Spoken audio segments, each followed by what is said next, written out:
Hello everyone. आज का हमारा टॉपिक है परसेंटेज। आज मैं आपको परसेंटेज फाइंड करना बताऊंगी, पर मैं आपको सारे परसेंटेज नहीं बताऊंगी। कुछ आपको ऐसे बेसिक परसेंटेज में फाइंड करना बताऊंगी जो हमें डेली लाइफ में भी यूज होते हैं और एग्जाम्स वगैरह में आते हैं, तो आप उनको उस मेथड से आसानी से कर पाएंगे। मैं आपको एक शॉर्ट ट्रिक बताऊंगी जिससे कि आप उसको आसानी से निकाल पाएंगे। और उसके लिए क्या करना है, सबसे पहले तो वीडियो को लास्ट तक देखिए और चैनल को सब्सक्राइब जरूर करिए। तो चलिए जल्दी से स्टार्ट करते हैं। सबसे पहले मान लीजिए हमें फाइंड करना है 10% ऑफ 487। ये कोई नंबर है, इसका 10% फाइंड करना है। तो हम क्या करते हैं उसके लिए, 487 इंटू 10% निकालते हैं, 10/100। अब इसमें जीरो कैंसिल करेंगे, डिवाइड करेंगे, इस तरीके से करेंगे। तो ये आपको ना करके आपको सिर्फ ये याद रखना है कि ये जो 487 है, कोई भी नंबर है उसका अगर 10% निकालना है तो आप डायरेक्टली उसको 10 से डिवाइड कर दीजिए। तो हमें क्या मिल जाएगा, 48.7। मान लीजिए जैसे डिस्काउंट वगैरह देते हैं, किसी चीज पे डिस्काउंट होता है, कोई पैकेट होता है उस पर डिस्काउंट लिखा होता है, तो जैसे 10% डिस्काउंट है तो वो आपको क्या करना है, उसको कैलकुलेटर से करने की जरूरत नहीं, डायरेक्टली उसको इस तरीके से 10 से डिवाइड कर दीजिए। 10 से डिवाइड करते हैं तो क्या होता है, एक नंबर के आगे डेसिमल आ जाता है, जो लास्ट डिजिट होती है उसके आगे डेसिमल आ जाता है डायरेक्टली। तो ये बहुत इजी होता है, इस तरीके से करेंगे तो आप फटाफट उसका परसेंटेज 10% किसी भी चीज का फाइंड कर सकते हैं। ऐसे ही एक और होता है 20%। मान लीजिए हमें 20% फाइंड करना है।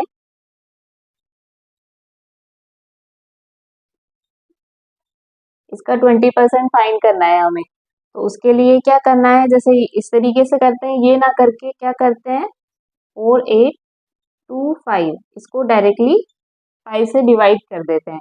5 से डिवाइड करेंगे तो क्या मिल जाएगा हमें,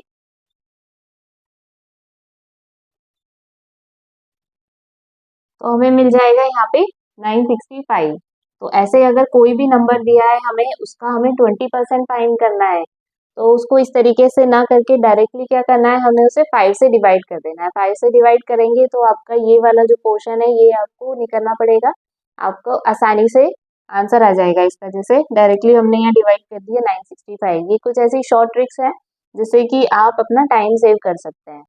अब ऐसे ही एक और होता है, जैसे 25% हमें निकालना है। 25% ऑफ कोई नंबर है, यहाँ मैंने लिया है 148, इसका 25% निकालना है। तो क्या करेंगे, उसके लिए इसमें भी डायरेक्टली 148 को 4 से डिवाइड कर देंगे। ठीक है, तो ये हो जाएगा 37। यहाँ हमें मिल जाएगा 37, 4 से डिवाइड करेंगे डायरेक्टली तो हमें यहाँ पे 37 मिल जाएगा। अब 25% हो गया। अब इसके बाद मान लीजिए हमें फाइंड करना है 50% किसी भी नंबर का। 50% हमें फाइंड करना है किसी भी नंबर का। मान लीजिए 316 मैंने कोई नंबर लिया है, इसका हमें 50% निकालना है। 50% तो क्या होता है, किसी भी नंबर का हाफ होता है, आधा होता है। आधा 50% कर देते हैं, 50-50 होता है ना जैसे, तो ऐसे 50% कर देते हैं। तो हमें मतलब उसका सिंपली हाफ करना है। और हाफ का क्या मतलब होता है वो आप समझ गए होंगे कि हाफ के लिए हमें क्या करना होता है, 2 से डिवाइड करना होता है। तो ये हो जाएगा 158। किसी भी नंबर का 50% निकालने के लिए उसको डायरेक्टली 2 से डिवाइड कर दीजिए, उसका हाफ कर दीजिए तो हमारा 50% आ जाएगा।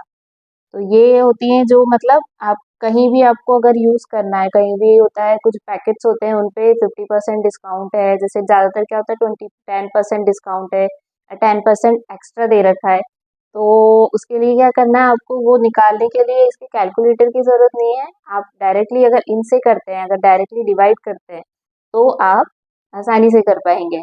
ऐसे ही एक और होता है, एक लास्ट और लेना है यहाँ पे 75%। ये भी इजी है, 75% हमें यहाँ निकालना है किसी नंबर का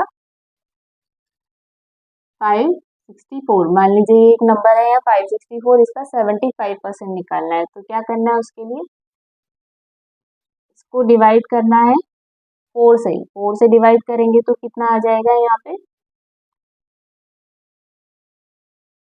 141। और फिर जो आएगा उसको 3 से मल्टीप्लाई कर दीजिए तो ये हो जाएगा 3423। तो 75% जब निकालेंगे तो उसके लिए क्या करेंगे, पहले 4 से डिवाइड कर देंगे और फिर 3 से उसका मल्टीप्लाई कर देंगे, तो ये आपका डायरेक्टली ऐसे 75% आ जाएगा। तो ये क्या होगा, वो जो आपका पूरा जो प्रोसेस होता है ऐसा लिखने का मेथड होती है, 75% निकालना है, मान लीजिए इसका 564 का ऐसे लिखेंगे, फिर उसको 75% अपॉन में 0, फिर 564, इस तरीके से ये इतना सारा ना करके आप ये कर लीजिए डायरेक्टली, तो आपको आपका टाइम भी बचेगा और आसानी से आंसर आ जाएगा।